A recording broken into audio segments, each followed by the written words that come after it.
하나님께서 저와 여러분에게 주시는 말씀은 이사야 54장 10절입니다. 함께 읽겠습니다. 산들이 떠나며 언덕들은 옮겨질지라도 나의 자비는 내게서 떠나지 아니하며 나의 화평의 언약은 흔들리지 아니하리라. 너를 긍휼히 여기시는 여호와께서 말씀하셨느니라. 아멘. 여러분, 하나님을 한 단어로 표현한다면 어떤 단어가 떠오릅니까? 대부분의 성도님들은 당연히 사랑이라는 단어일 것입니다. 하나님은 사랑이십니다. 하나님이 사랑의 하나님이 아니셨다면 저와 여러분은 하나님을 알 수도 믿을 수도 예배할 수도 찬양할 수도 없었을 것입니다. 왜 그럴까요? 저와 여러분은 하나님의 진노의 대상이었습니다. 저주와 심판의 대상이었습니다. 사랑의 하나님은 긍휼과 자비가 풍성하십니다. 아니, 무한하십니다. 하나님 앞에 나와 저와 여러분이 자유롭게 예배 드릴 수 있는 이유가 여기에 있습니다. 죄를 품고는 누구도 하나님 앞에 나올 수 없는데 하나님의 그 사랑, 긍휼과 자비 때문에 이렇게 자유롭게 나와 예배 드릴 수 있게 된 것입니다. 그런데 여러분, 하나님께 나올 때마다 조건을 생각하고 자격을 먼저 생각하는 분들이 있습니다. 하나님은 공의롭다는 거예요. 거룩하시다는 거예요. 그에 걸맞는 삶을 살아야 나올 수 있다. 그렇게 생각합니다. 맞는 말입니다. 그러나 하나님은 먼저 사랑으로 다가오시는 분이십니다. 모든 것을 이해하고 품고 용서하시기 원하십니다. 그래서 하나님은 있는 모습 그대로 나오라고 말씀하십니다. 다 고치고 다 변화시키고 다 새롭게 하고 나오라고 말씀하신 적이 없습니다. 참 저와 여러분의 모습이, 삶이, 내면이 하나님 보시기에 부끄러운 것들이 많습니다. 때로 삶이 더럽고 추하고 무지하고 연약할 수 있습니다. 그럼에도 불구하고 그 모습 그대로 나오라고 말씀하십니다. 이렇게 말하는 분들이 있습니다. 너무 죄송해서.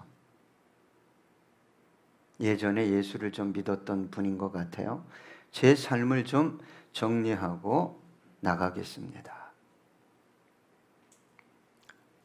하나님의 사랑은 사람 같지 않습니다. 하나님의 사랑이 사람들이 생각하는 수준이라면 우리는 단 한순간도 하나님 앞에 나아갈 수 없습니다. 하나님은 저와 여러분의 모든 것을 알고 계십니다. 과거뿐만 아니라 현재, 미래까지 숨어있는 허물과 죄악, 실수까지를 다 알고 계십니다. 하나님의 사랑은 인간이 말하는 그런 수준의 사랑이 아닙니다. 하나님은 저와 여러분이 어떤 삶을 살았던 하나님 앞에 나오기를 원하십니다. 우리 예수님은 2000년 전에 남편과 남자를 6번째 바꾼 그 사마리아 여인을 독대하시기 위해 제자들을 다 떠나게 하시고 우물가에서 그 여인을 기다리셨습니다. 왜요? 용서와 자유와 구원을 선물하기 위해서 말입니다. 하나님은 찾아오시는 분입니다. 책망하고 심판하기 위해서 오시는 분이 아니라 용서하고 회복시키기 위해서 찾아오시는 분이십니다. 우리가 하나님 앞에 자유롭게 담대하게 나갈 수 있는 유일한 조건이 무엇일까요? 십자가입니다. 인간의 어떤 조건이 아닙니다. 내 예배는 내가 일주일 동안 이렇게 살았으니까 하나님이 받을 거야. 실수를 참 크게 하는 것입니다. 저 사람은 엉망진창으로 살았으니까 저 예배는 안 받을 거야.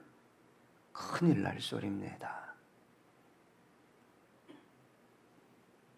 십자가를 굳게 붙드는 것 외에 다른 방법 길은 없습니다. 십자가 없이 자신으로부터 나온 어떤 의를 가지고 하나님 앞에 나갈 수 있다고 생각하는 것이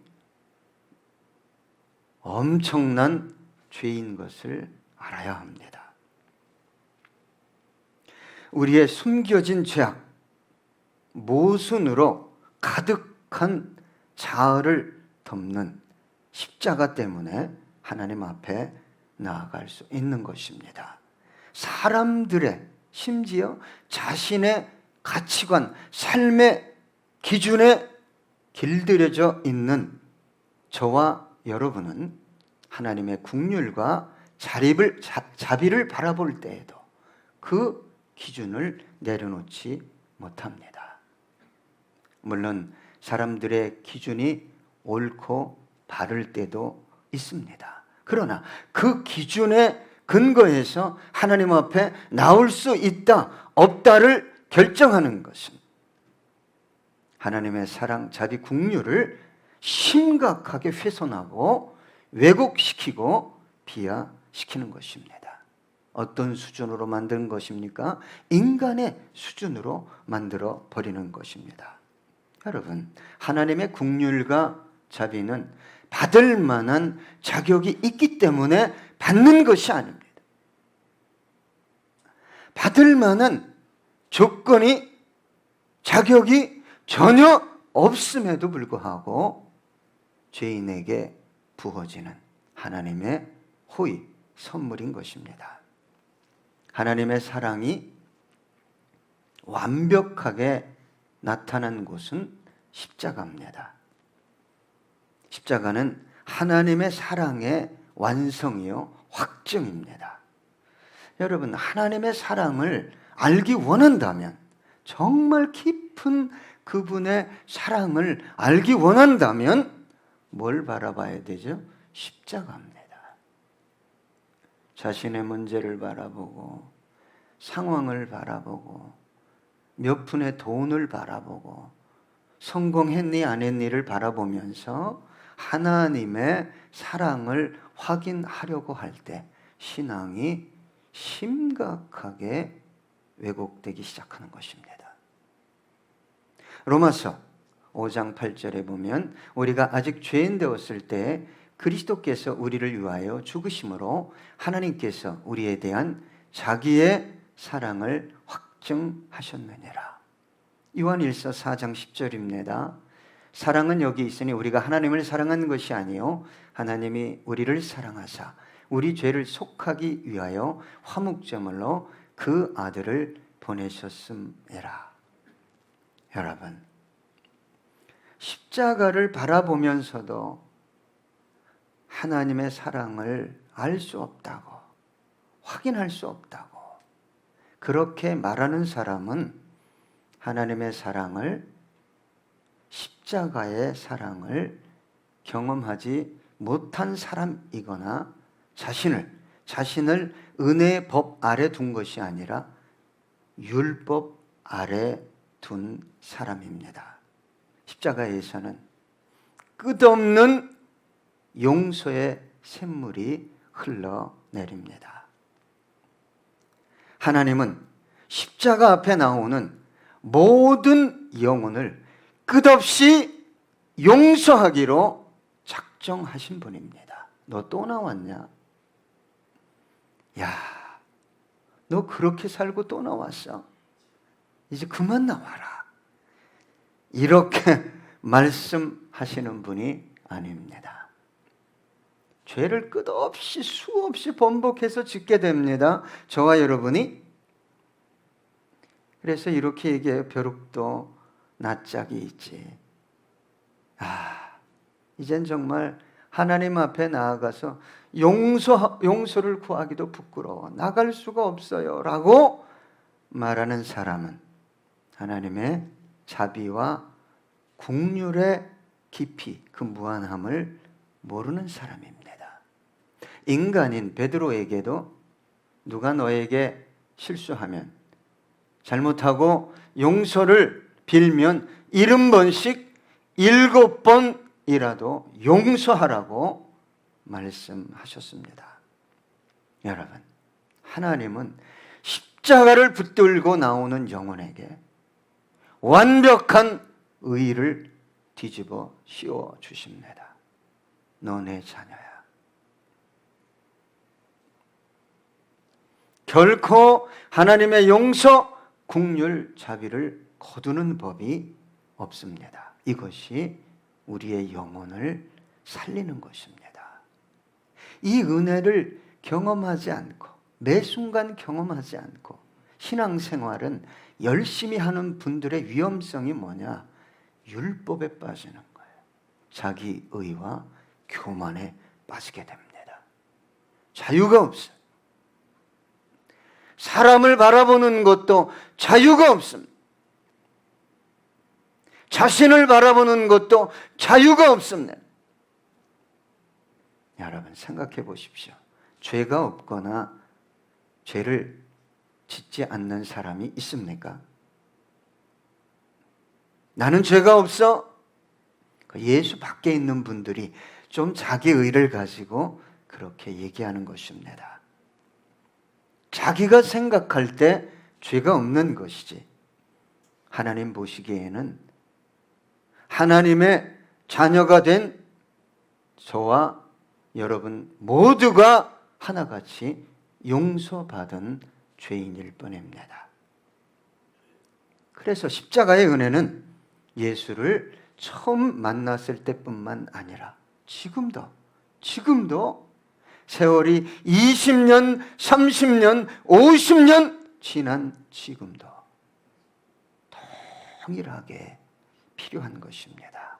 그래서 십자가만 얘기하면, 보혈만 얘기하면 아멘, 아멘, 감사의 눈물이 흘러내리게 되는 것입니다. 오늘 본문에 이렇게 기록되어 있습니다. 산들이 떠나며 언덕들은 옮겨질지라도 나의 자비는 내게서 떠나지 아니하며 나의 화평의 언약은 흔들리지 아니하리라. 너를 긍휼히 여기시는 여호와께서 말씀하셨느니라. 여러분, 유대인들이 가장 견고하게 생각하는 것, 불변이다, 산입니다. 그들이 사는 중동 지역의 산은 대부분 돌로 되어 있습니다. 시내산에 올라가 보니 다 돌입니다. 엄청나게 큰 돌산입니다. 그래서 하나님의 사랑, 긍휼과 자비를 변하지 않는 산에 비유한 것입니다. 그러나 주님께서 말씀하셨어요. 네가 그렇게 견고하게 움직이지 않고 불변이라고 생각하는 산은 흔들리고 옮길지라도 내 자비, 긍휼은 흔들리지도 않고 옮겨지지도 않을 것이라고 오늘 저와 여러분에게 말씀하십니다. 산은 또한 나의 삶에서 내가 가장 의지하는 나의 삶을 가장 견고하게 지금까지 지탱해 주었던 어떤 것일 수 있습니다. 항상 변함없이 내 곁에서 나를 돕고 위로하고 지켜준 어떤 것일 수 있다, 이 말입니다. 그런데 내가 그렇게 믿고 의지했던 어떤 것들이 내 곁을 떠날 수도 있다고 성경은 말하고 있어요. 때로는 사람들이 떠납니다. 때로는 부모도 떠나고 자녀도 떠날 수 있습니다. 친구도 소유도 능력도 건강도 배경도 내 주위에서 떠날 수 있습니다. 그러나 저와 여러분을 사랑하시는 하나님의 긍휼과 자비는 떠나는 법이 없다고 오늘 성경은 말하고 있습니다. 여러분, 그 전능하신 우리의 삶을 시작부터 끝날 때까지 송두리째 아는 그 분이 저와 여러분을 그렇게 사랑하신다면 이것이 얼마나 크고 놀라운 축복이겠습니까? 저와 여러분은 하나님을 사랑한다고 고백하면서도 하나님의 영광을 위해 살아간다고 많은 사람에게 고백했음에도 불구하고 하나님이 원하는 만큼 순종하지 못했습니다. 자아의 욕망을 따라 육체의 소욕을 이루며 성령님을 근심시키며 여기까지 왔습니다.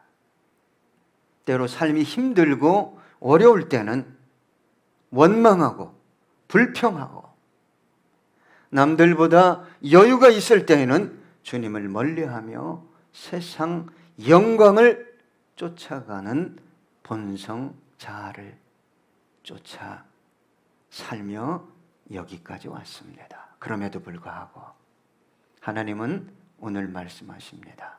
내 자비와 긍휼은 너에게서 떠나지 않을 것이다. 시편 78편 38절로 39절입니다. 오직 하나님은 긍휼하심으로 죄악을 덮어주시어 멸망시키지 아니하시고 그의 진노를 여러 번 돌이키시며 그의 모든 분을 다 쏟아내지 아니하셨으니 그들은 육체이며 가고 다시 돌아오지 못하는 바람인 줄 기억하셨음이라. 하나님이 진노하시면 저와 여러분은 한순간에 사라질 존재입니다. 무엇을 가졌던 남들보다 더 건강하던 시편 145편 8절입니다. 여호와는 은혜로우시며 긍휼이 많으시며 노하기를 더디하시며 인자하심이 크시도다. 이사야 54장 7절로 8절입니다. 내가 잠시 너를 버렸으나 큰 긍휼로 너를 모을 것이요 내가 넘치는 진노로 내 얼굴을 내게서 잠시 가렸으나 영원한 자비로 너를 긍휼히 여기리라. 내 구속자 여호와께서 말씀하셨느니라. 여러분, 하나님 앞에 나올 때 이 사랑, 이 긍휼과 자비를 의지해야 뭐가 살아난다고요? 영혼이 살아납니다. 영혼이 살아난 상태에서 예배해야 그 예배가 온전한 예배, 올라가는, 드려지는 예배가 되는 것입니다. 오늘 본문의 긍휼이라는 단어는 레헴이라는 단어에서 나온 것입니다. 레헴은 여인의 자궁을 의미합니다. 어머니가 울고 있는 자식을 불쌍히 여긴 같이 하나님께서 울고 있는 당신의 백성을 긍휼히 여기신다는 의미의 단어입니다. 요즘에야 모성애가 정말 땅에 떨어졌죠. 애를 낳자마자 비닐봉지에 포장해서 버리지 않나. 부부가 게임하러 가서 자식 돌보지 않아 자식이 죽기까지 하지 않나. 제 부모 시대의 어머니들은 정말 달랐습니다. 남편과 사별해도, 억울하게 이혼을 당해도, 질병이 있어 당신은 고통 가운데 있음에도 불구하고 아픔을, 절망을, 외로움을, 서러움을 감내하며 일평생 모진 세월을 굳세게 살아온 우리 어머님들이었습니다. 하나님의 마음도 동일하다고 저는 생각합니다. 그런데 성경은 이렇게 말합니다. 이사야 49장 15절입니다. 여인이 어찌 그 젖 먹는 자식을 잊겠으며 자기 태에서 난 아들을 긍휼히 여기지 않겠느냐. 그들은 혹시 잊을지라도 나는 너를 잊지 아니할 것이라. 오늘 본문에 보니까 화평의 언약이라는 단어가 나옵니다. 여러분, 저와 여러분은 하나님과 근본적으로 원수였습니다. 이 원수의 관계를 해결할, 깨뜨릴 방법은 전혀 없었어요. 그래서 하나님께서 방법을 찾으신 것입니다. 예수 그리스도를 통해 저와 여러분은 하나님과 화목하게 됐어요. 에베소서 2장 12절로 14절 보니까 그때 너희는 그리스도 밖에 있었고 이스라엘 나라 밖의 사람이라 약속의 언약들에 대하여는 외인이요 세상에서 소망이 없고 하나님도 없는 자이더니 이제는 전에 멀리 있던 너희가 그리스도 예수 안에서 그리스도의 피로 가까워졌느니라. 그는 우리의 화평이신지라 둘로 하나를 만드사 원수된 것 곧 중간에 막힌 담을 자기 육체로 하시고. 여러분, 저와 여러분이 하나님과 화평할 수 있는 유일한 방법은 예수밖에 없어요. 하나님을 달래려고 내가 좀 죄를 짓고 나쁜 짓 하고 하나님을 달래려고 하지 마십시오. 큰일 납니다. 내가 잘못하고 실수했으면 하나님께 나올 때 뭘 붙들면 되는 거예요? 십자가예요. 십자가. 그 보혈. 이 언약은 파기될 수 없습니다. 왜요? 하나밖에 없는 아들의 몸을 쪼개서 세운 언약이기 때문입니다. 그래서 이 언약이라는 구약의 단어는 베리트인데 이 문자적인 의미가 쪼개다라는 뜻이에요. 이때 당시에 계약을 할 때 동맹을 맺을 때 짐승을 쪼갰어요. 그 쪼갠 사이를 계약자 당사자가 지나갑니다. 계약을 파기하면 너, 나 이 짐승처럼 쪼개진다. 이 뜻이었어요. 우리 하나님께서 누굴 쪼갰어요? 하나밖에 없는 아들을 쪼개셨어요. 그리고 저와 여러분과 화평의 언약을 맺으셨습니다. 여러분, 이 언약은 취소되거나 훼손되지 않습니다. 여러분이 아무리 세상 속에서 허물과 죄악 속에 살아간다 할지라도 이 언약은 파괴되지 않습니다. 훼손되지 않습니다. 여러분이 하나님 앞에 잘못했다고 나올 때마다 이 화평의 언약은 유효하게 되는 것입니다. 그래서 여러분, 저와 여러분은 안전합니다.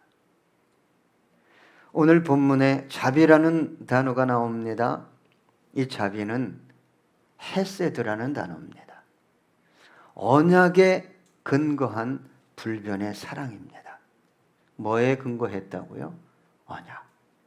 그 언약을 완성하시기 위해 예수를 쪼갰잖아요. 여러분, 이 헤세드라는 단어를 가장 실감한 선지자가 구약에 있습니다. 호세아입니다. 하나님께서 선지자에게 음란한 여인 고멜과 결혼하라고 합니다. 얼마나 고통스러웠겠어요. 선지자가 그 옛날에, 지금도 여러분 목사에게, 혹 결혼 안 한 목사에게, 혹은 선교사에게, 너 그 지역에서 가장 음란한 여인과 결혼해라.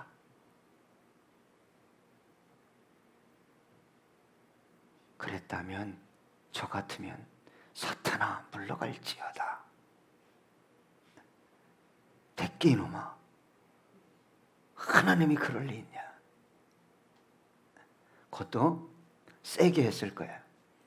사탄아 물러갈지어다. 여러분, 그래서 물러가는 거 아닙니다. 예수의 이름 때문에 물러가요. 능력이 자기로부터 나오는 줄 알고 착각하면 그 인생의 마지막이 험악해집니다. 인간으로부터 나오는 게 아니에요. 아무리 생각해도 이건 아닌데. 그런데 호세아 선지자는 하나님의 음성인 걸 확인했어요. 그리고 그 지역에서, 그 땅에서 가장 음란한 여인과 선지자가 결혼했어요. 어떤 학자는 고멜이 가나안 제사에 종사했던, 좀 표현하기 죄송하지만 성창이었다. 그렇게 얘기합니다. 어쨌건 고멜은 호세와 선지자와 결혼해서 세 아들을 낳아요. 그러면 고멜이, 나 같은 거 거둬줘서 하나님이 선지자랑 결혼하게 하셨는데 정신을 차려야 되는데 세 자녀를 낳고도 음란의 기질을 버리지 못합니다. 그래서 성경에 보니까 예전 남자한테 가요. 안 돼요. 마지막에 돼요. 예? 그리고 육체적인 쾌락을 즐깁니다. 그런데 성경에 보니까 그 남자에게도 버림받고 창녀가 됩니다. 근데 하나님이 호세아야, 너 가서 다시 데려와라. 너 가서 다시 데려와라. 나 같으면 안 갑니다. 여러분 가겠어요? 돈을 들고, 속전을 들고 갑니다. 호세아가.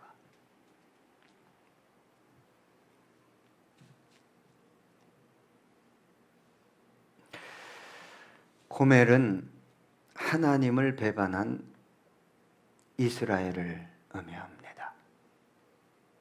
호세아는 그 이스라엘을 끝까지 사랑하시는 하나님의 인자를 가장 잘 드러낸 사람입니다. 여러분, 하나님은 한 번 택하면, 죄송합니다, 이런 표현을 써서 한 번 물면 안 놔요.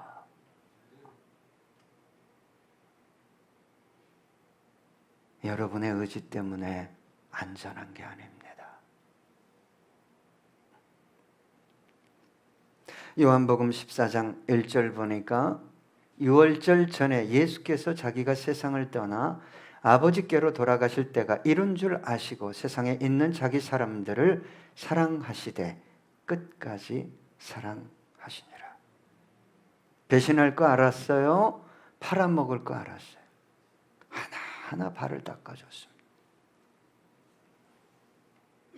예레미야 33장 19절로 21절입니다. 여호와의 말씀이 예레미야에게 임하니라. 이르시되 여호와께서 이와 같이 말씀하시니라. 너희가 능히 낮에 대한 나의 언약과 밤에 대한 나의 언약을 깨뜨려 주야로 그때를 잃게 할 수 있을진데 내 종 다윗에게 세운 나의 언약도 깨뜨려 그에게 그의 자리에 앉아 다스릴 아들이 없게 할 수 있겠으며 내가 나를 섬기는 레인 제사장에게 세운 언약도 파할 수 있으리라. 하나님의 언약은 파기되는 법이, 훼손되는 법이 없습니다. 저와 여러분의 삶이 고멜 같지 않습니까? 정말 문제가 많고 허물도 많고 죄악도 많죠. 그러나 하나님은 저와 여러분을 사랑하십니다. 앞으로도 사랑하실 것입니다. 왜 그렇게 사랑하실까요? 여러분 물어보세요. 왜 그렇게 하나님 나를 놓지 않고 그렇게 사랑하십니까? 하나님께서 사랑하시기로 작정하셨기 때문입니다. 자신의 하나밖에 없는 외아들을 쪼개서 언약을 세우셨기 때문입니다. 여러분, 이 사랑을 믿고 하나님의 긍휼과 자비를 구하셔서 영이 회복되고 삶이 회복되어지는 저와 여러분 다 되시길 간절히 소망합니다. 기도하겠습니다.